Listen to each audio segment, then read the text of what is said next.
starting to sink.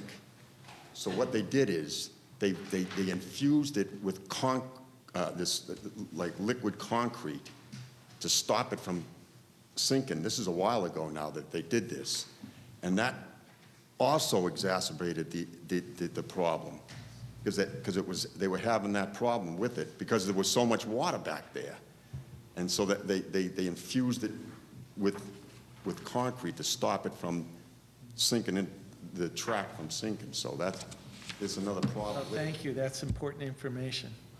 It's Mr. Chairman, Yes.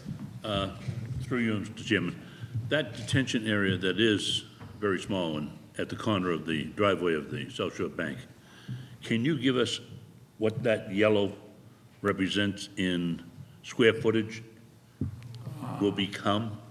I think there's actually, the next slide is actually that one and That one there. This one. What will the footage, what are you recommending for the, you can't tell me. I don't have that information on the top of my head, but I do have it.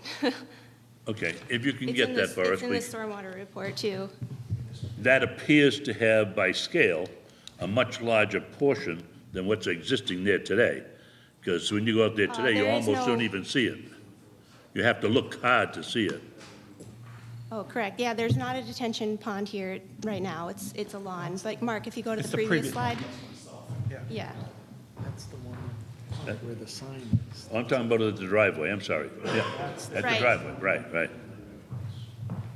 Yeah, it is larger than existing. We're trying to make the whole area work as a whole, so it's overcompensating for some of the other. Do you have an idea? Will it be 2 for 1? Will it be 3 for 1? Well, for what's existing? No. Not off the top of my head. Okay, if you can get that for me, please. Yeah, I can Thank you. definitely get- Thank you.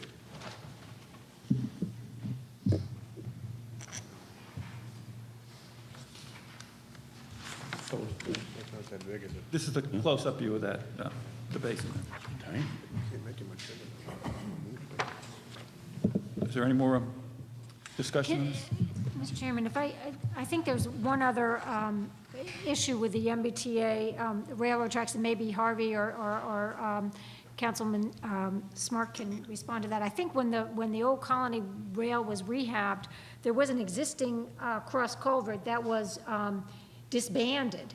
And then that water has to flow now an extra, 1,500 feet or so south to the culvert in Abington. And the stormwater report does state, I think it's something like 5,470 feet between the cross culvert up by where the railroad tracks go over Main Street down to that Abington cross culvert. So there's a mile of very flat area where there's just a swale adjacent to the railroad tracks. And so, yes, it's very problematic for water to get across to where it should be going.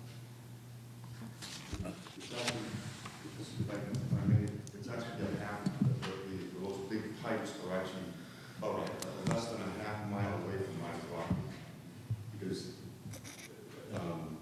if you know, the ones that, because it's right, it's basically where the old Abington drive-in, where the screen used to be. Right. It's actually right where the Abington Drive-In screen used to be.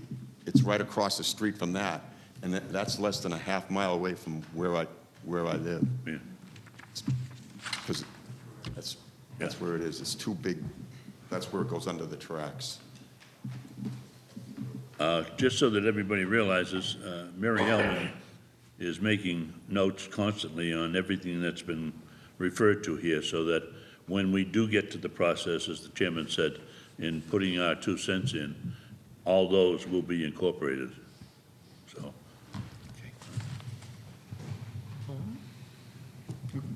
Okay. So we've hit, this is the second one in the Yeah, back. right. Right, I had one question on that Oh, one there. sorry. Mr. Chairman, is there an option for an underground retention? I know we did one up off of Sherry Lane. Right. And I believe, Mr. Chairman's, that you had it, it's completely underground, where it's Right. gravel and it's a reduced flow type Because what is that going to look like? Is that going to be chain link fence, guardrail, or is it just going to be a grassy? Well, I guess it does have to be fenced in. Mr. Chairman, could we consider, if there's a redesign on that, to do something that is, a little more aesthetically pleasing? I mean, if you look at the bank parking lot, and I'm really speaking on behalf of a resident right now, and I frequent that bank all the time, to see a ditch there with a chain link fence around it, and, it's not a historic Pools Corner, but it does have some notoriety in his history in the town. So I would appreciate if we could consider another type of design that would be just a little more aesthetically pleasing for the district, if we could. Let me just ask a question. Will there be a chain link fence around this? No. Yes, it is shown on the plan. Okay. Right, well, it's hard. Do you do any of the submerged infiltration plates? No, it's Mass DOT policy not to do subsurface. It's a policy. Correct. And there's a few issues with that. One is maintenance. It's much more easy and cost efficient to maintain these open basins. Submerged basins are much more difficult to, for one, inspect, to know when they're full, to know when they're operating properly, and then much more labor intensive to clean them. So that's why throughout the system we're proposing open stormwater basins. All right. Thank you for the comment. We'll save my, 2 seconds. So in both of these cases, when they overflow over a 100-year storm, where does the water go, especially at that corner? Adjacent properties. Where it goes today, I would say. Yeah, I mean, It's going to go on the road and it's going to go into the bank, correct? And that's on both sides of the bank, right?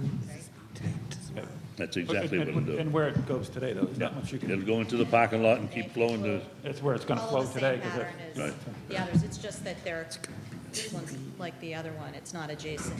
The other one, a little farther down, is adjacent to where it's going now. This is sort of a new bank.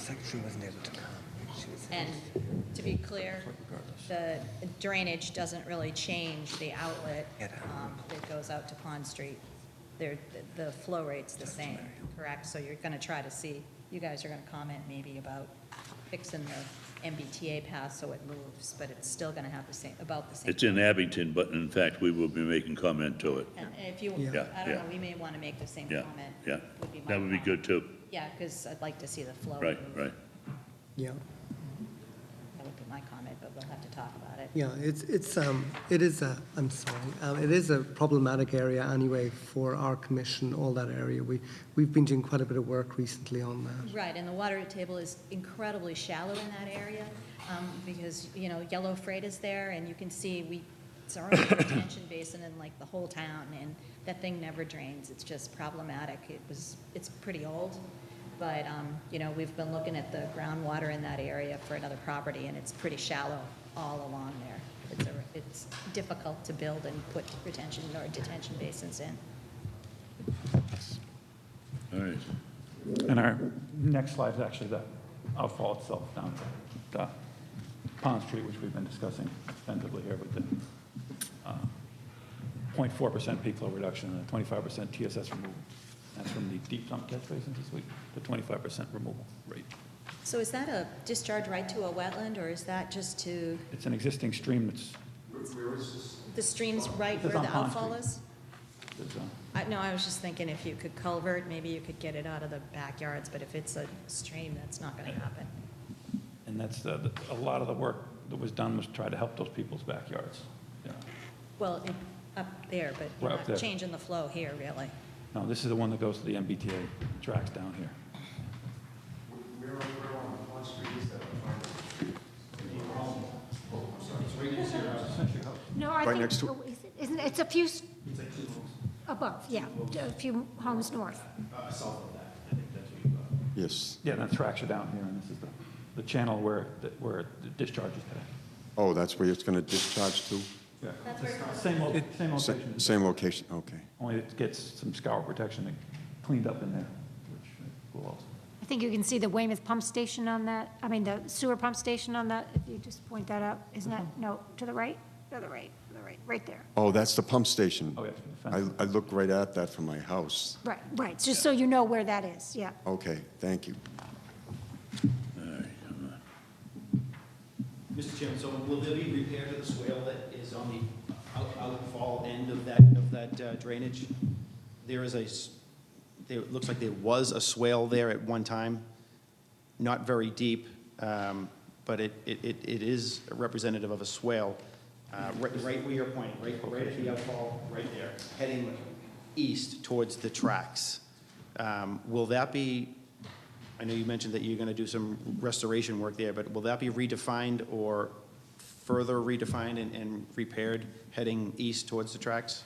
Or just at the outfall end? Just at the outfall end, there's some riprap, but there's no plans to do any work within the stream boundaries.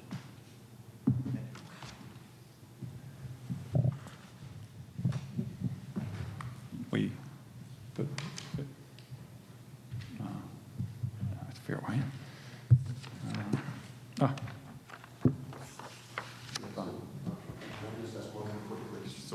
So the answer to the question of if we're going to get more water we're going to get the same amount of water. Is that what the answer was? We're not getting any less, but we're not getting any more. Okay, thank you. This is a stormwater outlet, number 8 in Weymouth. Beth, you want to explain this? You can do it a little better than I can on this one.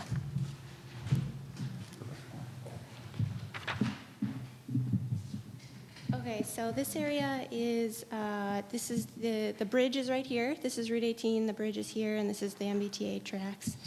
In this area, we are actually needing to take this property because of the grading of the proposed profile over the new bridge.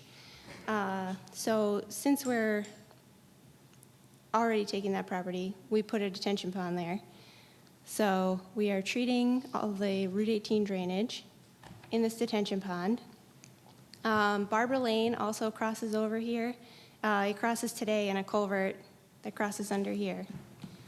So we're replacing this culvert all the way across, and it's going to outlet into the sediment trap to get some TSS removal. So overall, at this outfall location, we have a 24% peak flow reduction. Is that the marble building where you? That's Correct, marble that's- property. That's the granite Yeah, business. Yeah. And you're taking that over to make a retention pond? No, that's not the main reason why we're taking it. It has to be taken because of the proposed grading on the approach to the bridge. There's no way to get a driveway in here anymore and access. So, yep. They're fully aware of that. Any more? No? Mr. Chairman, I have a comment about that. It's just that we do, if we could point out where there is the existing cross culvert, just north of that outfall. In this area, or Right, There's a- right about there. right about there is a, And so Cross culvert. my comment being, we want to make sure that the water that's coming out of that outfall is making it into the cross culvert, as opposed to traveling south where we've heard how backed up it is. So if there's a way to extend that swale, so we make sure that that water is actually getting into that cross culvert and going under the railroad tracks, as opposed to backing up, so.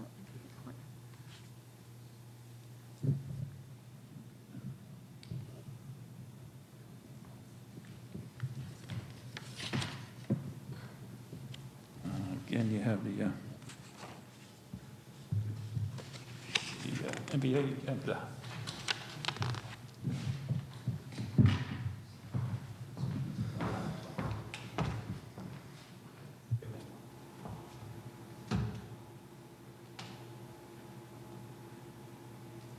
That's the Dunkin' Donuts, yes? Yes, it is. Yeah. West Branch. Right, okay. That's Wetland 20. In this area, we're talking about cleaning the stream, removing some debris, some tree trunks, there's tires in there. I think that's going to help a lot. There's some scour protection on this end, some more scour protection on this end. There is no peak flow reduction. And again, this is coming under the railroad tracks here and continuing on to the base. There. Everyone? Oh, to comment? I did, thank you, Yep. Mr. Chairman. Again, if you could go back to the end, on the southern end of the temporary bridge, please? Because it seems like you're skipping a slide. That's the southern end of the temporary bridge. And you only see the corner of Barbara. You had mentioned earlier in one of the previous slides that you were going to clear the end of Clarendon and Thomas to make way for that temporary bridge, which would be north of there, in between the temporary bridge and Route 18, unless that's a different slide or. He's going to do that at the end. Okay. Understood. No, it's okay. You're doing good, you're doing good. All right, that's fine. No, he did say that. The bridge will be separate. The bridge is going to be a separate jump around a discussion bit. at the end. We're just jumping all there's 15, we're going 15 in order, then we'll go back and hit that other one. That's important also. We're back at Dunkin' Donuts. So we discussed this one, we're cleaning and all that. and everything's There'll be no deeper depth there. It'll be maintained the same depth. Maintain the same, but a significant amount of debris, I think, is going to be removed out of that. I think it'll flow. Oh, a lot yeah, better. there was plenty in there. There's a lot of things in there. How about the cross culvert? Is that going to be replaced, or, The one underneath the MBTA or the one under no, the one that's underneath the 18 now, right at the Dunkin' Donuts? Just extended. I think Beth looked at it in the capacity, it met the capacity requirements. Oh, okay.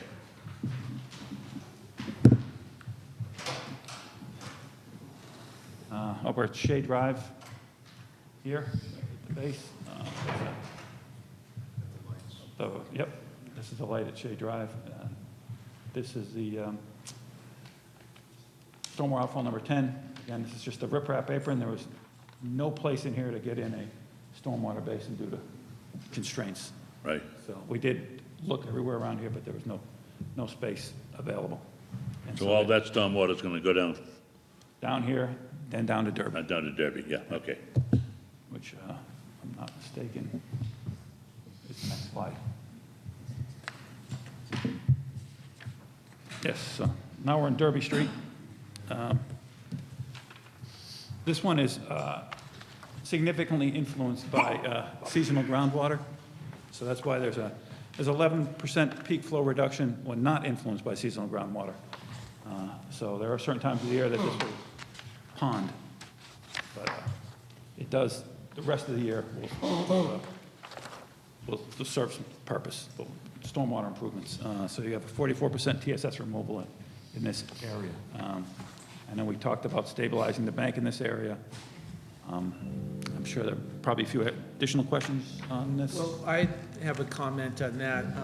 Having looked at that location, I think there needs to be further discussion about that whole area and what's going to happen, as you suggested earlier, because I'm not sure what bank stabilization really does there. I mean, given the conditions and given the fact that you've got a storm drain that's 6 feet down from the surface, and it's completely blocked. It looks like it really just is a channel, and it doesn't flow very well. So I'm not sure what the benefit of stabilizing the bank is compared to maybe doing something else there. So I think that needs further discussion, or we're going to comment. Mary Ellen? Yeah. Yeah, I wanted to follow up on that as well. And I think one thing that I had asked the team to look at was possible improvements in the Derby Street area as well as the South Shore Hospital. So I think they were trying to respond to some of my comments, whether it's the right response or not. I think that's the discussion that we definitely have to have. When we were all out there, we saw that the stream was completely silted up. You couldn't even see the existing outfall. And in fact, it's been a problem for years. The engineering department says they haven't seen that outfall pipe in years. So, there may be things other than the bank stabilization that would be better mitigation in this area. I mean, perhaps I met with the engineering division today, and the comment was, can we dredge out the silt that's there from the outfall out to the railroad tracks to try to expose that outfall. I know that the DOT won't be using that outfall anymore. Will have a new outfall, but the town of Weymouth drainage is still going to exit there. So that's one possibility to possibly dredge that out. Another question that I have, the other question was, can the existing outfall be raised up? I mean, there might be a little bit of room there. We'd have to look at all the elevations. If it's possible to get it up a little bit higher, that might help.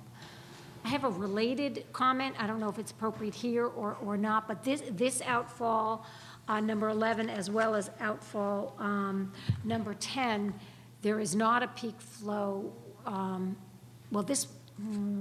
Peak flow, okay, reduction when there's a high ground. High groundwater. Right. The question is, the downstream, this water continues to flow. The downstream areas, is there enough capacity in that infrastructure to deal with the existing water? And we know that we have some issues. Engineering division pointed out today, this goes through a stone culvert across Hollis Street. And then that exits into a pipe. Mr. Tanner, you're probably familiar with that, right? It exits into a pipe. That pipe is currently buried in sediments in a wetland. So, that could be part of the problem of this backing up, is that it's not getting out. So I think we might want to talk about the possibility of having maybe a new head wall, or just making sure that water is getting into that wetland efficiently, and that the existing infrastructure can handle the additional capacity, because there will be additional volume. So we need to look at the carrying capacity of the downstream infrastructure to handle that additional water. We know we have a problem at that wetland that's behind the American Legion there. Legion, yeah. And then moving forward, that exits into that wetland, which it's a perennial stream that crosses Randolph Street, and there's 2 pipes there, partly filled with sediment as well. So we want to make sure that there's enough capacity there. But I'd only add, on the plus side, it is good that the stormwater from Route 18 will go to that new detention basin. That's going to definitely be an improvement, so. I think so. One question I have. In our denial of this, are we then prohibiting ourselves from going deeper into discussion over that, especially that entire non-working area? Or can we, after we deny this, do we have input? Because as we were out there, we even talked to Mary Ellen, that's already talked to our own Department of Public Works. As she just, alluded to, maybe the pipe that leaves Route 18 could be down 5 or 6 feet, or it could be down 4 feet. And if that's the case, it's ended up 6 feet. It doesn't need to be 6 feet. It could be raised. But I don't dare say, no, we're going to deny this, but you should have opened your mouth when you had it, Tanner. I just want to know, are we limited to going into this, especially Derby Street? No. Requesting reconstruction or a whole new? The denial should touch on what performance standards aren't met. So obviously, the first one is the exceeding 5,000 square feet of BVW. So they don't meet that performance standard, which automatically kicks them into the variance. As far as the review goes, what will happen is, going forward, both commissions have every opportunity that they want to participate in the variance process and bring forward anything else they want for information. So let's say you write a denial and you include findings or facts or things that you want addressed, and after that's issued, you come up with another concern or problem that you have, that can still be brought forward in the variance process. So that doesn't shut any doors for you as far as that process goes. Okay, thank you. And however involved both commissions want to be in that process is really up to you folks, as far as well as the public, how involved they want to be. So what'll happen is there'll be 2 denials from both conservation commissions. Those will get appealed to the regional office in Lakeville. We'll issue 2 denials. We may issue the same exact denial you guys do, or we may expand upon that a bit depending upon how it's written up. Then it goes for the variance request, and that basically starts that process for the review for the variance. So it doesn't stop anything for you. Okay, one last thing there. Give me a time frame. We talking about a half a year? We talking about 2 years? What are we talking about? For the variance? Well, to get to the variance stage. Well, to get there, basically, once the order is issued, they have 10 days to appeal. So once they appeal to us, we then will accept the appeals. It's a matter of how quick we turn those around. I would think that would happen within a matter of weeks. Then it's a matter of how quick they have 10 days to appeal our denial, because they can request an adjudicatory hearing, which is the same as any other appeal process, or they can either request a variance or just simply request the variance. So that would be within that 10 business day period. So we're talking someplace the first of the year. I would think so. I mean, Tim could probably touch more on what their plan is for when they'd like to do the job, and work backwards from that as to when they need to get into us for the variance. Okay. Yeah, so the variance process typically takes somewhere between 9 months and a year, and that's typically from when you file the notice of intent with the commissions. So, we just filed, this is the first hearing, so, likely we'll complete this process within, 9 months to a year. We plan to advertise the project September 2015. So we have some time to get through the variance process. Fortunately, there's enough time to do that. So after we close the NOI hearings, the towns will issue denials. You can't issue an order because we don't meet performance standards. From there, we'll appeal to the DEP, and they'll deny us the same because we don't meet performance standards. And from there, we'll file the variance. So I anticipate we're going to be doing that quite soon. I assume that we may have another follow-up hearing to clarify any outstanding issues that we can answer at this time.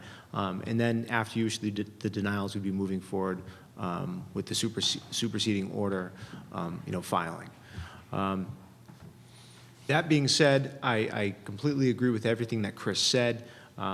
We've been open and transparent with the commissions up to this point, and we plan on continuing to do so through the variance process. And if the commissions want to be involved, and it sounds like you both do, you will be involved through the variance process. There's a lot of questions about this site. We were approached early on by Mary Ellen about this site, and we've been trying to address it. Originally, we had simply a stormwater basin to maximize the volume of water that we could control for peak rate. After hearing that there's also, in addition to the flooding problem at the site, Mary Ellen brought it up that there's a sedimentation problem at that site. So you have to look at the inputs, where's the sedimentation coming from? So there could be inputs on the road due to snow and ice operations, and there can be erosion, which there's some going on at that particular site. So what we've done is we've tried to control the erosion at the head wall through the bank stabilization. In addition, we've added a sediment forebay to this basin to control sediment inputs.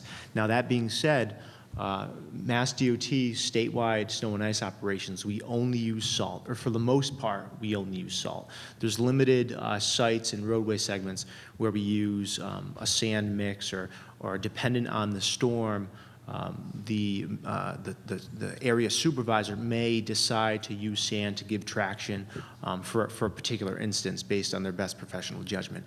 But typically, we're only using salt. So there's going to be limited, sediment that's coming from Route 18 itself, and it will be caught within the sediment forebay. So we're trying to control our inputs of sediment to the site, and also trying to stabilize some of the potential inputs due to erosion. There's the ongoing flooding issue. There's silt that's built up within the channel, and there's been ongoing maintenance. So I think we need to continue this conversation. At this point, we don't have the answers, but we're willing to continue looking into this. And I think certainly through the DEP variance process, that's a good opportunity to have the three parties come to the table and continue to talk about it. Okay, thank you. Mr. Chairman. Oh, one more. Thank you, Mr. Chairman. Through you to Mary Ellen, if you continue down Derby Street to the end at the intersection of Pond, is that the little stream that you're talking about? that goes under Pond and heads down Hollis? That's correct, yes. There's a stone culvert, so the channel goes under the railroad tracks, and then it goes into an old stone culvert, and then that crosses Hollis Street, and it outlets behind the American Legion Post there. Okay, so how will this new retention area, it looks like there's a blue line that travels south towards the bottom of the screen, but if you go further west, that's where that little stream is. The stream is not really represented here, correct? Right. So how will that new retention area tie into that, or does it tie into that That, stream area? Right there's a Yep. channel.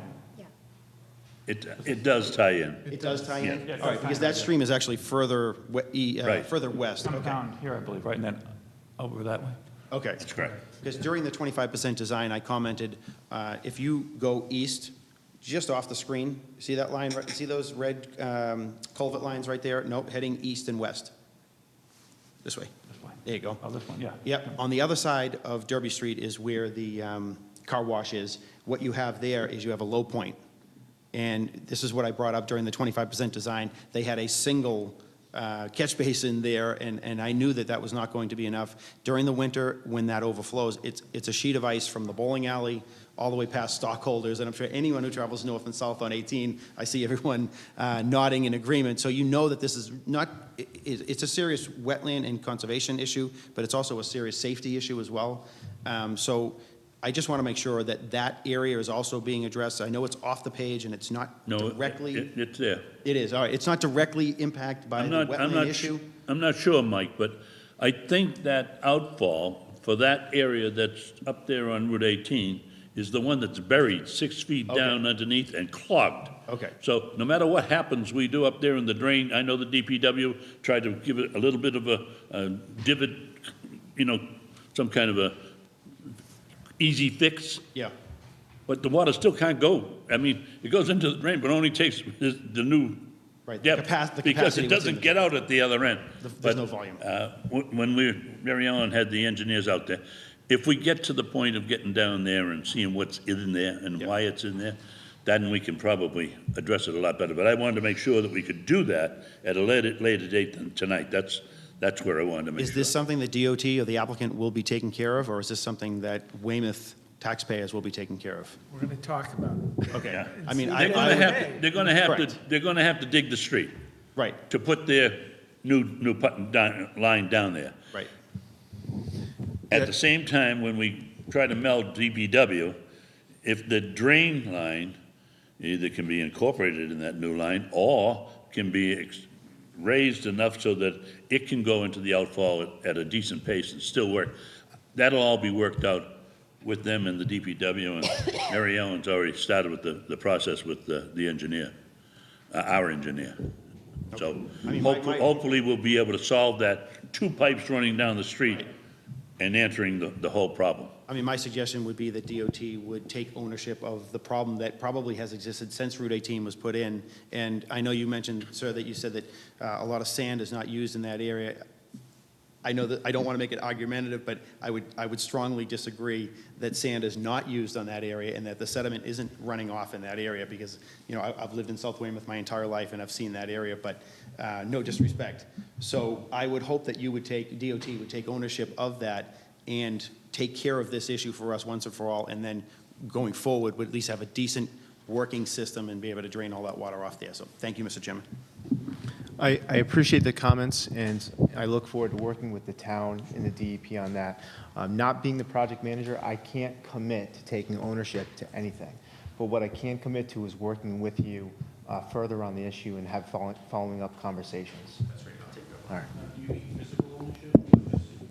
Addressing the problem of the sediment in the pipe possibly being filled or too far down, that's what I mean about taking ownership. That, clearly it's as a result of what has happened over, since the early 80s and so on. I mean, Route 18 has been there. That used to be the only road to get to the Cape, and we used to take that to Route 44. So I would hope that they would take ownership of it, meaning not permanent ownership, sir, but at least addressing the problem, and so that it doesn't fall back on the Weymouth taxpayers, so that we have to spend our Weymouth's taxpayers' money to correct the problem that I think, in my opinion, has existed and as a result of the Route 18 runoff and stuff like that. So that's my opinion. Thank you, though. Just, Oh, sorry, one more, one sorry. other, just a minor comment. We have had some conversations with abutting residents about some maybe reconfiguration to just provide a decent tree buffer there. And Mass DOT has been very, very responsive about, saying make adjustments where they can, so. Good. But we want to, Now we go to the bridge. Yes? I didn't. Oh, the hunt was right there. Go ahead. In 7th Street.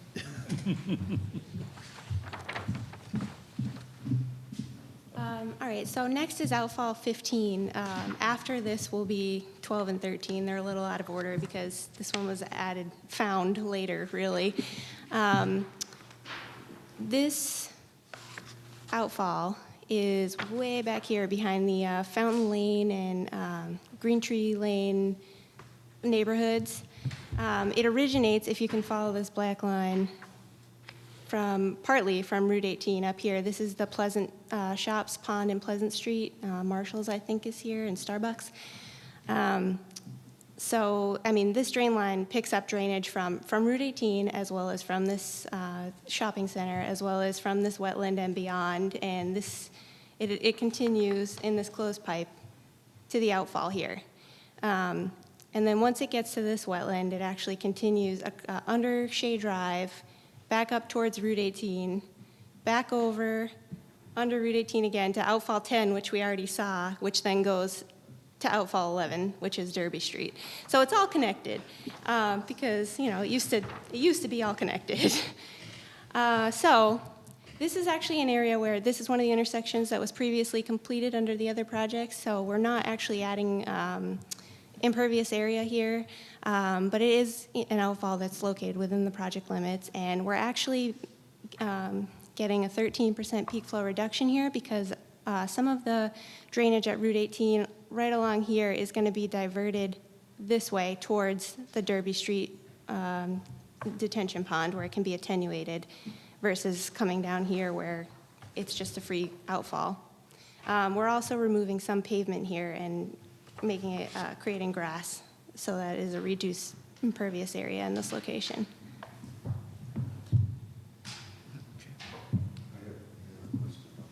Just that area. I mean, that last, Harvey, can you speak in the mic? Thanks. that area near the Pleasant Street shop, just a little while ago, I'd say it was either 1 or 2 years ago, we had a really torrential downpour, and I think it was like 5 to 6 inches of rain, and it literally, the condos that were right next to the Pleasant Street shop, there was water up to the side of the cars that deep. So it's a big problem area right there. I just want to let you know that it literally was that deep. It must have ruined a lot of cars because it was all the cars that were parked along where you see the Pleasant Street, all those cars were literally up that high in water. So, I mean, so when you say you're just diverting it back there, I don't know. I don't know how much it's going to help them, to fix that problem, because it was really hard to believe to look over there, to see that much water. I think to address this a little bit, I kind of, Right. didn't talk about this part, but I mean, right here, you mean? Or, go ahead, sorry. it's the green button. Right here, all back in there. this whole thing was filled with water. I mean, really filled with water. Along Route 18, we are putting in catch basins at the curb line, and we did a gutter spread analysis to make sure that we have enough catch basins so that there's no flooding in the street. So that will also capture some of the drainage up here and divert it to the outfall versus coming over the side of the road here.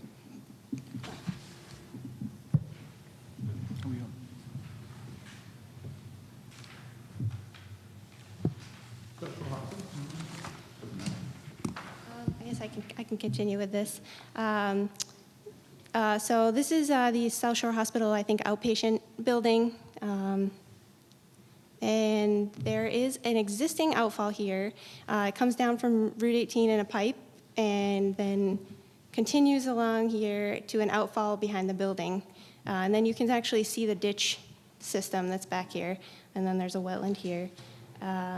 So what we're doing is we are diverting the flow from Route 18 to a detention pond to attenuate it, and then putting it back where it was, but at a reduced peak flow rate. And we're getting some TSS, we're getting 44% TSS removal from the detention pond. And we talked about the improvements to that channel a little earlier during the wetland. And this time I'll say that that bank improvement is definitely a plus. All right, this is the last outfall. This is, let's see, Front Street is over here and Route 18, and this is Whipple Street. There is an existing 18-inch pipe that comes out here, and the outfall is somewhere back here. It outlets into basically a hole in the ground that then just puddles up and continues as overland flow into the wetland that's over here. So we are diverting the pipe, putting in a new manhole on the existing pipe, and the water is going to be attenuated in this proposed detention basin and then outletted back to the wetland where it goes today, but with a peak flow reduction of 39%. And we're also getting a 44% TSS removal from the sediment forebay as well as the deep sump catch basins that are within Route 18. Just a question. How deep will that basin be? That one is not very deep. I think it's 3 feet, 3 or 4 feet. 4 feet, I think, Four. 139 at the bottom to 143 at the top. it looks Okay, like. 4 feet. That's my backyard. We're good? Mary Ellen? Just one question, would you be filling in that old hole where the outfall goes now, which is, it is literally a hole in the ground? Will that outfall, the old outfall would be disbanded and covered in? It will be abandoned, but I don't think we're proposing any work out there as far as filling it. We might want to recommend that it be Just, for safety. yep. Yeah.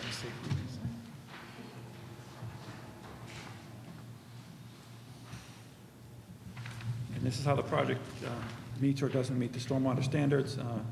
No new untreated discharges, they meet that standard. These are the 10 stormwater standards. The peak rate attenuation, we do meet project-wide. Certain outlets we don't, but project-wide we do meet that standard. Recharge we do not meet, and that's due to the high groundwater level. Water quality we don't meet for new, but we do meet for the redevelopment compliance. We don't have any land use of higher polluting loading, so that one's not applicable. Critical areas, we meet the new development and or the rest of them, new development, critical areas, redevelopment, construction period, pollution prevention, erosion sediment control, operations and maintenance, and prohibition of illicit discharges. We meet both for new and redevelopment compliance on those. Anyone has some questions on that one?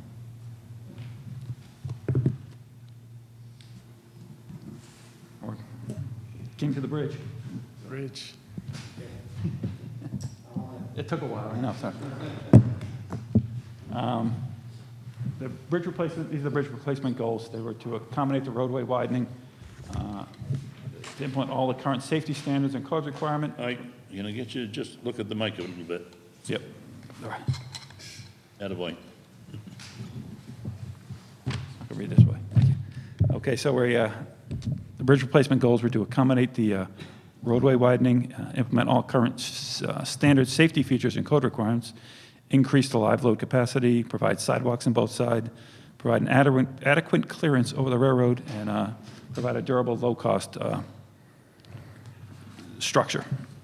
I jumped ahead to the next slide here. This is, there are issues with the groundwater here flooding the neighborhood during storm events. I think it's pretty well documented. You can see the temporary bridge here. So during construction, we're proposing to, we're implementing a water level monitoring program at the temporary bridge location. We've started monitoring and we'll continue to monitor water levels out there for a 3-year period prior to construction to get to establish the baseline water levels out there. During construction, based on those established water levels, we'll be pumping excess water during construction to maintain the baseline water elevations, and so our construction does not negatively impact the neighbors when it comes to. Its pumping will go where? The pumping will go downstream towards the base, so it's down and over. Into that culvert that we had talked about Right before there. that exists Right there. over there. Well, Okay, Down along the railroad tracks and then underneath the railroad tracks. okay. Into wetland ZZ. Thank you. And there's a detail here, which I believe is also included in your NOI package, which shows the suggested temporary surface dewatering installation with the pump and the outlet hose connecting to this. These 3 dots represent our the water monitoring locations where we're doing our existing baseline water, information where we're collecting. I know there's some additional questions in this area. That's your last slide. That is it. That's. Can I ask a question? Sure. Yeah, so you said you're going to pump water, so it's going to go to that, is it going to be captured there? Or is it going to travel south down the railroad tracks? It goes south on the railroad tracks, underneath, and there's a very large wetland system over here that it collects into on the base, so I think Steve can help out a little here. Steve Ivas, Tri-Town. Under the railroad tracks, there's a pipe which actually goes to the ZZ wetland, which goes along the railroad tracks and then goes off to the south and east. I think it's XX or YY. Goes under the old Calnan Road, which is the road parallel to Route 18 on the base itself, and then directly into French's Stream from there. So that actually hits French's Stream just north of Trotter Road, probably about 200 feet north of Trotter Road presently. So it doesn't impact any of the water further south.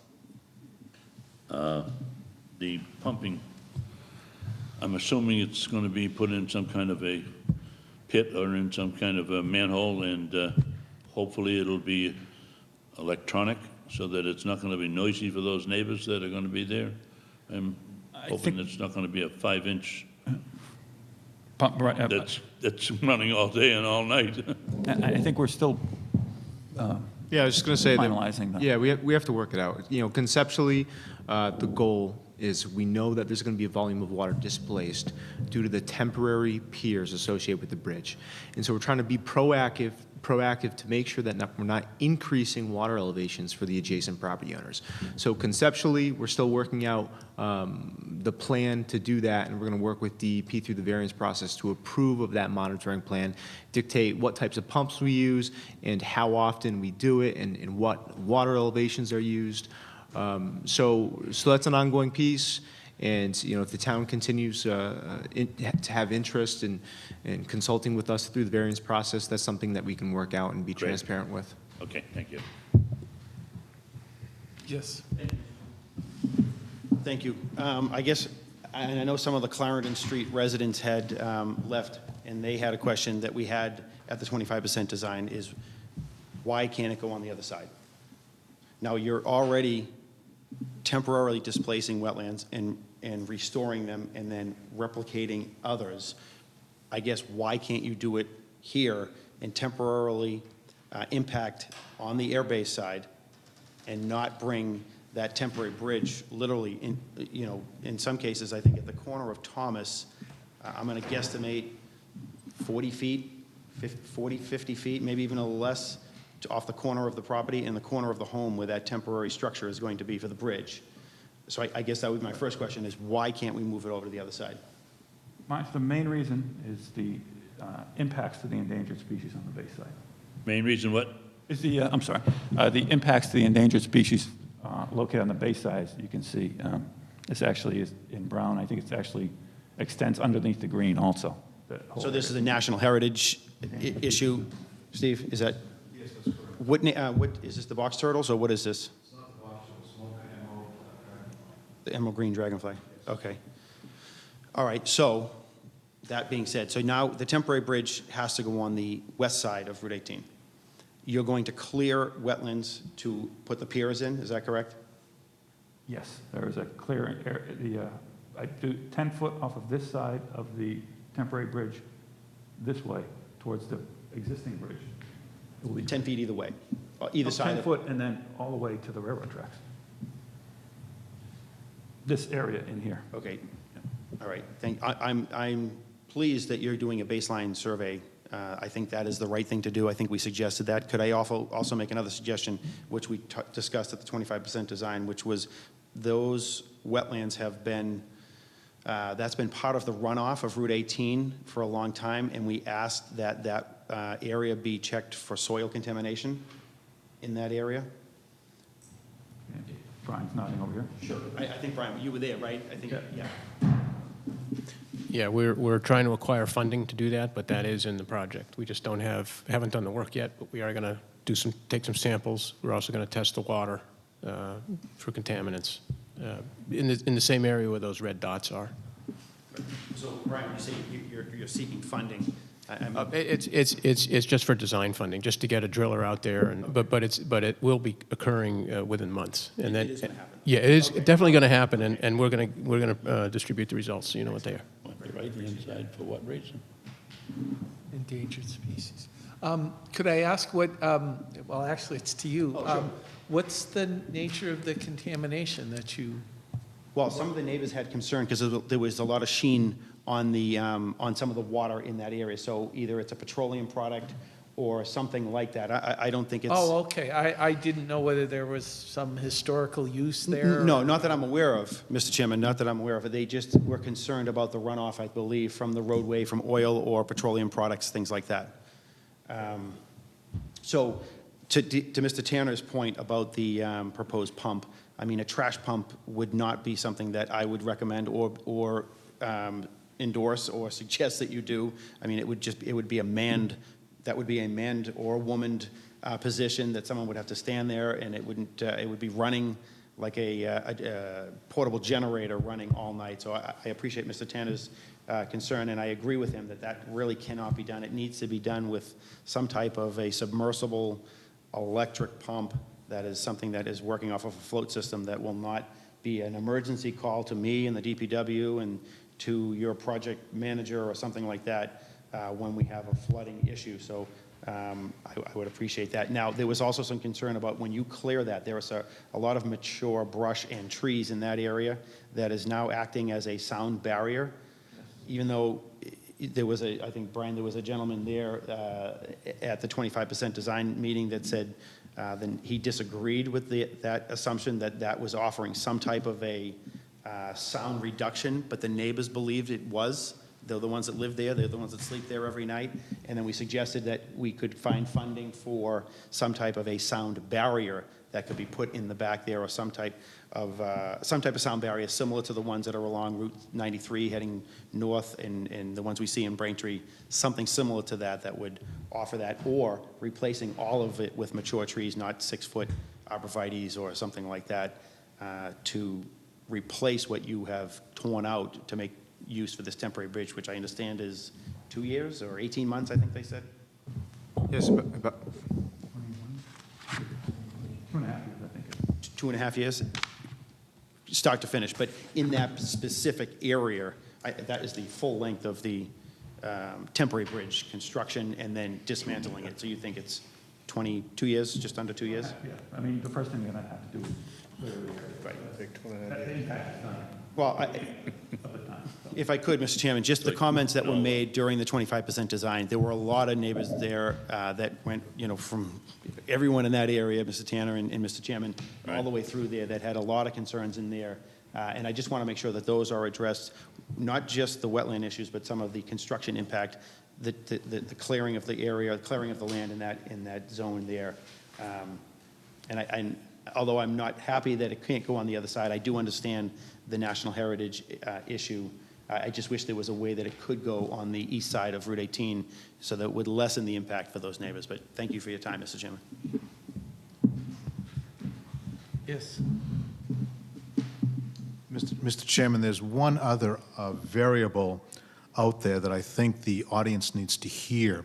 When we were out there last week, we noticed a number of cubic yards, literally, of potential storage volume that has been taken up by dumping of soils and organic debris.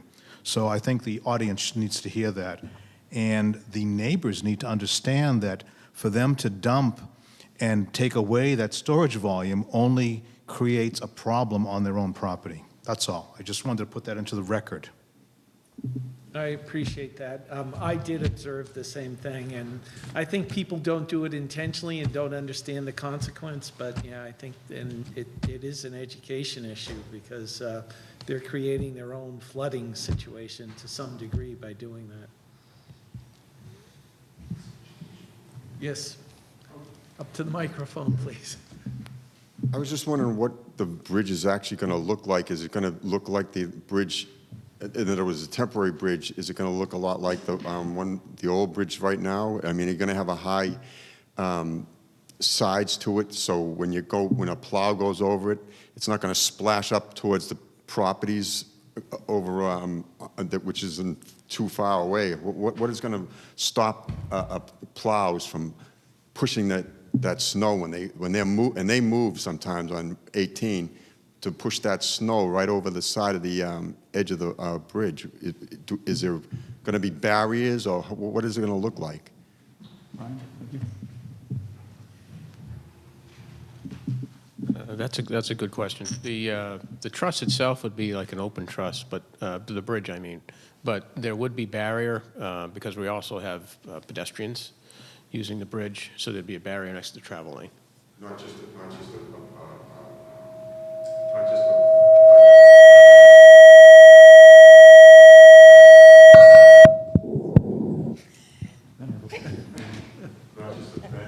but it's going to be something that's going to stop. In other words, like it is now, something that's going to stop snow from being pushed over. I think that we want to get this. Yeah, that's all right. Doesn't matter. Yep. We would want to get the snow off the bridge, so it will spill off the side. And we have that 10-foot section off the bridge where it would spill off to the side of the bridge. It's where it's got to go, right? There's nowhere else to put it. The sides of the bridge will be solid, right? That's what The sides of the temporary bridge. No, we're talking about the permanent bridge. Oh, the permanent bridge. Adjacent to the sidewalks. Yes, Be a 4-foot solid, just like it is today? If you're talking about the permanent bridge, Yes. I don't think we have, we're not doing the bridge, we have actually another consultant doing the bridge design. I don't recall what the detail is for the bridge rail, whether it's solid concrete or whether it's an open rail, but All right. we'll have to get back to you with that detail. Speaking of that, it'll put us in the question box, so that's fine. I think that would be it. Thank you. Thank you for listening. So I guess I will ask, are there any additional comments before we decide what we're going to do next, or questions? I just want to make a comment about the wetland restoration, particularly for the temporary areas. There's going to be, those areas will be restored. There are trees and shrubs that are proposed there. The plans do include the size of the plantings. You know, as a couple of people have talked about the large trees being removed in the bridge area, maybe those could be a little bit larger. But I'm just wondering, is there somewhere, maybe I missed it in the plans that talks about what that density is? You know, what's the density of trees? That's the goal for trees and shrubs. Are those going to be 10 feet apart, 15 feet apart, 20 feet apart? I mean, I see the numbers, but I'm trying to visualize it. What will that In the temporary look bridge like? area? in all of the restoration areas where you have the temporary impact, there's lots of planting that's going to occur to mitigate. There's a lot of trees that are coming down, and those are going to be planted. But I'm just not, I see the numbers, but I'm trying to understand what is the density or what's the goal there? Is it to plant it 15 feet apart for trees and 6 feet apart for, I don't know, but. We just have quantities, and I have to get back to you on that. Okay. On the, because. Mary Ellen, for previous projects, we've done 15-foot on center for trees, and we've 50? done. 50? 15. Oh, okay. And we've done 7-foot on center for shrubs, but we can look at that and get back to you. Okay. And if those numbers are those, that's good, if That's acceptable. those numbers Any other comments, questions before I turn it over to the Abington Commission? Hearing none. I'm sorry. okay. On that, the temporary restoration area, since this is going to DEP for a superseding order, does it become DEP's responsibility to ensure the success of those temporary restoration areas, the success of the wetland mitigation, the off-site mitigation area? I mean, is that something that DEP is going to be going out and doing the? The conditions, variance conditions will include. That would yeah, be a DEP's maintenance condition. responsibility to do that. Yeah. And then I don't know if we want, I mean, I know time is running, we all want to get home and watch the Red Sox. In I think terms you of can the, kiss that goodbye. Oh, in terms of takes the, forever to get through. of long-term maintenance schedule, that's in the plan. I probably haven't had a chance to read it, but there will be cleaning of catch basins, there'll be cleaning of 4 bays. I don't know if we want to, that really wasn't touched on. in this You're talking discussion. about after the project is I'm talking complete? about The long-term, maintenance? long-term maintenance. Yeah, so Mass DOT, we inspect our structures annually and then clean them as needed. So there would be an annual cleaning if it's needed at that time when you do the inspection. Correct. And the O&M plan is in the stormwater section? Okay, so that's probably why most of us haven't looked at it. All right, thank you. It's good to know where it is. Yes, sir. After the project's done, and you bring that line down the Pond Street and everything, and, you know, and a year goes by or whatever, and we find out that we're getting more water down there, who do we complain to, or how do we have a, you know, recourse in this? Do we go to the DO, you know, what department do we go to if we had a problem? That's what I'd like to know. I mean, You're talking if the project doesn't work? if we get more water than. fails? Exactly. If we, because I've had that problem. Because Galway Road, when they built Galway Road, they said, oh, we're not going to have it, you're not going to have any more water, and I get more water. So, I mean, I've lived through this, you know what I mean? So I'd like to know where's our recourse from that, you know? I mean, if we end up finding that we get more water than you said it was. I mean, everything's nice to look on a paper when you see a lines and this and that, but when it actually comes down to it, it might be a problem. I'm not saying it will be, but what's our recourse? No, that's a great question.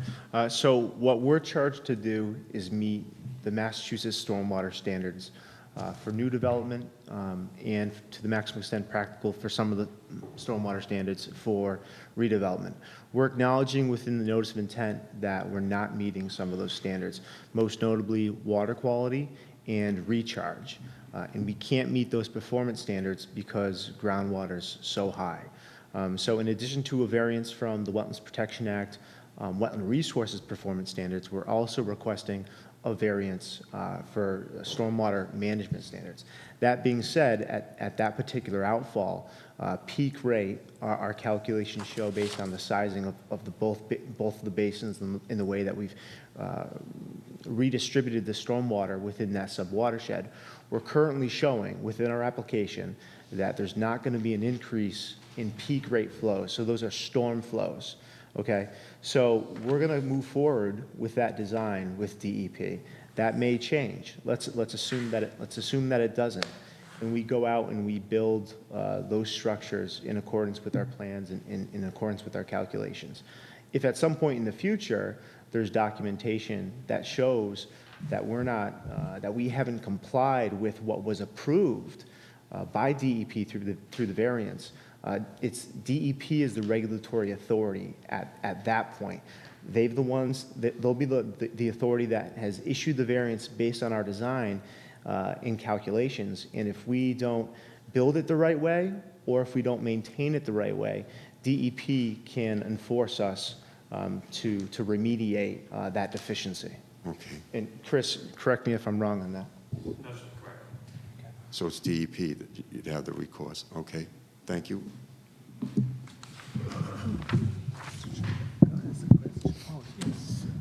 If I may, if I could use Mr. Ivis's presence, take advantage of his presence. I have a question for DEP, but really for DOT, but really for Mr. Ivis. Do you think there's going to be an increased use of the resource area of French's Stream out of this project? I've heard at least twice where it's been referred to. Do you think that? Are you talking increased use by wildlife? No, by water. I mean, that more water is going to flow into it. We have a... Okay, the question is whether more water will flow into French's Stream as a result of this project. Yes. Not on the long term, but perhaps on the short term during storm events, water will get to French's Stream probably a little bit faster than it does now. I would imagine, particularly in the ZZ area. However, the ZZ wetland and the XX and the YY wetlands actually will act as detention basins. So it's really difficult to say yes or no because we have very large wetland complexes where the water has to transfer through, and we'd have to ask maybe DOT to give some calculations. The answer is I don't know, but this is what you would look at. Right. Those are the kinds of variables that you would study. How long does it take water to come from underneath the roadway, underneath the T, over into the wetland, and then transfer all the way into French's Stream? A very good question, actually. And I'm sorry I didn't ask it before to DOT. No, thank you very much. Certainly. Just a question. French's Stream that it's draining to goes across the street, which is Rockland at that point, right? And then it comes back to Abington? Off the base, to the south of the base, I believe there are two portions of French's Stream. Okay. There's the west branch, which is the west side, and the east branch. Both of those portions drain across Spruce Street. I believe one of them is in Rockland, one of them is in Abington. Like everything we share. Exactly. And then they come together, I think, in the Rockland Town Forest, if I'm not mistaken. Is that correct? That's what I Yes, think. it Right, they come together in the Rockland Town Forest. That's correct. So it's along the border of Abington and Rockland the Yes, entire way. in that North area. Abington. That's correct. In fact, it's very close to the border of Rockland and Abington. The west branch is very close. The east branch is quite a bit ways into Rockland. Right, and that drains to Studley's Pond in Rockland? Yes, eventually. Which is their secondary water source, right? I didn't know Studley's Pond was a secondary water source. Oh, my I think goodness. I think it is. Right, right. It does drain to Studley's and then down into the, No, it's a backup or something. yes, the Indian River, Indian Head River Okay. is where it goes from there. They want to continue. That's correct. Because they haven't gotten on-site. Okay. So procedurally, at this point, we could go back to the decision by Abington on the resource area delineation, which is, there was a discussion, and then we left that issue open for you to deliberate on and decide how you want to proceed. We need to deliberate where we're going to, two things. We want to have a site walk. So I think we've just asked DOT to call and work with Nancy and us to pick a time for us to do the walk. Right, I And think then those 2 dates are probably the 2nd and the 9th, 2nd and the 9th. earliest ones that we have. Okay. And then the second part is, what day should we have the next the continuation of the hearing? And we weren't sure when we were meeting next was all it was. The 5th and the 19th 5th and the 19th? are the next two, our next Why don't we two. make it the 19th, and that way we'll definitely get the site walk in? Yep. Does that make sense, guys? Okay. The Would you be available on the 19th? DOT, yeah. Yeah. Yeah, okay. I make a motion that we continue the hearing for the abbreviated notice of intent for the Route 18 widening, which I think was the delineation one. Let's see, do I have the right The name? INRAD one? The abbreviated, what? Yes, yeah. Yeah. Yeah, it's resource area delineation, to November 17th, 19th. 19th. Okay, is there a second on that motion? Jerry? Yes? I'll second that. Okay, and all those in favor? Aye. Aye. All right. Sorry. Do we want to continue the Route 18 widening hearing to the 19th as well? Yes, For the notice of intent? The notice of intent. So the remaining issues then are the widening area, the, what we discover from the walk, and then we're going to do our orders, or effectively, simply because the CMRs say that, we do not have a jurisdiction for this, or the authority. It goes up to the DEP. Right. But we're going to look at our Well, we're going to need orders. to write a letter with our comments in it. Yeah, it sounds like we've quite a few issues. Yeah, and I think for all of us looking at the drainage, and maybe we want to talk about it some, because I'd like to look a little harder at the stormwater sections. Yeah, I think Abington is actually, that's why Weymouth is in large part much more involved in this than Abington, but we have a small section. And then the base, which may, because of other things that are happening, we may be actually more involved with the area of the base than we had beforehand. We may have to take that over as part of conservation lands there. So we're certainly involved in that. That's South Shore jurisdiction at this point? It is. You're certainly welcome to come along, but it is South Shore Tri-Town jurisdiction. That's right. It's not under our jurisdiction. I ask those questions only because it's very possible that we may end up having to look at that. Yep. Okay. And my only concern is the one where the water's coming off of 18, going into that pipe that comes out on Zero Adams Street there in the Yes. wetlands. So, Yes. and that's impacting more water going downstream. Right. Yes, and there's water underneath that area too, right from our last Correct. investigation. Exactly. Are there any other comments or points to be raised? Not right now. I think No. we probably need to ponder what we just learned. Okay, all right. So I'll move back to We you. have to make a motion to continue that hearing. Yeah, too. okay, well, we did make a motion, didn't we? No, that was for the abbreviated notice of intent. Oh, okay. And So this we're is gonna- for the Thank you, Kathy. Notice of intent. notice of intent. We have two. So I'll make a motion to continue the notice of intent for the Route 18 widening and reconstruction project to November 19th. Okay, and again, you're able to be there for that day, November 19th. Right, okay, and do we have a second? Yes. Jerry, okay. All those in favor? Aye. It's passed. Okay, and this time, how did we begin this meeting? Are we going to close our hearing now? Well, Should you we- continued, We've so you continued don't it, so we need don't- to We don't close your need, hearing. we're all We're set. done. We're going to leave Yeah, it to so you. we now have to do the same thing you did. We did vote to approve the resource area delineation for Weymouth, and now we're going to discuss the notice of intent. Right. Okay, so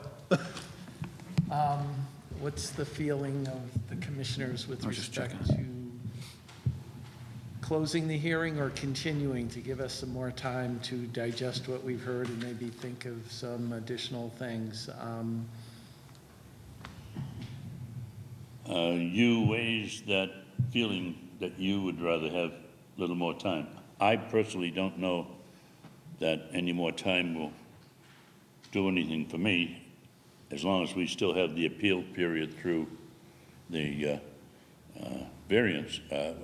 I don't know. How about you, Mary Ellen? Do you have more items that you feel that you need to digest before we take a final vote on closing this? Well, I think, it's going to take us some time to put together the comments. I mean, we have, once we close, we have 3 weeks, right, to issue our decision. Our next meeting is on November 13th, which is 3 weeks from yesterday. I mean, I think it would be nice to, if I could put together a draft for the commissioner to look at, and then, Close it on the 13th? either that, or if if you feel that you have the information you need. I mean, I think we've probably got all of it, but it may be that we decide, oh, well, maybe we need to talk to DPW a little more. I feel pretty comfortable closing, I would say. My main concern is that we have enough time to develop some draft findings. I'm a little worried about that 3 weeks. Since we don't meet again for 3 weeks, I think we need to mull it over. And that could be that we ask for an extension, ask the applicant to give us a little more time than 21 days, or we can continue it. And maybe we can ask the applicant how they feel about that. I think, Mary Ellen, at this time, it's really with us. They're going to be held up to the 19th anyways. That's right. So if the chairman feels more comfortable and you feel more comfortable, I didn't ask Tony yet, if you feel more comfortable, we'll just put it on the table to the 13th. We can close it at that time just as easy, and you can have all your chances to write up anything you want or any, I don't think that we have any problem with. Right, and we could also inform the applicant whether or not they need to appear, depending on where we are with it. Question. So, I agree with Mary Ellen that she should put her notes together and give us some time to review them. okay, So so, I'll move that we move to extend the hearing to the 13th of 13th November. of November. okay. Are you available on the 13th? Okay. Do I have a second? You're available? Second. Okay, all in favor? Aye. Motion passes unanimously. I think then. To the audience and to you people that did the presentation, thank you very, very much. It's a long, tedious, I know you guys work day and night and whatnot, and the rest of you all have your own lives to live, but it's great to get the input. I appreciate it. We're sometimes lucky we don't have many audiences, but then sometimes we're not so lucky when we do have an audience. But thank you for spending the time and the effort and all you've done so far. Well, thank you to everyone. Thank you to my Abington colleagues, to Mass DP, to Tri-Town, to everyone. Thank you. I think it was a good, productive discussion, and I appreciate everyone's time. I'd like to add to the Chairman's thanks. It's such a great project, a very exciting thing that's happening to all our towns, and I appreciate, especially since the Red Sox. Let's hope things are going well. We don't know, but especially since they're on. Thank you very much for spending the time with us. They have been very, I would add that they've been very responsive. I mean, we've been Oh, talking about I'm this sorry, for- yeah, I didn't mean for, to. I don't know, Yeah, more than a thank you. year, 2 years, and they really have tried to respond to my comments. So Mr. Chairman, I'll move that we adjourn. I don't know, I'm going to. Do I have a second? Second. All in favor? Aye. And, like Weymouth, we should move Abington. Do we have a motion to adjourn? Motion adjourned. Good enough.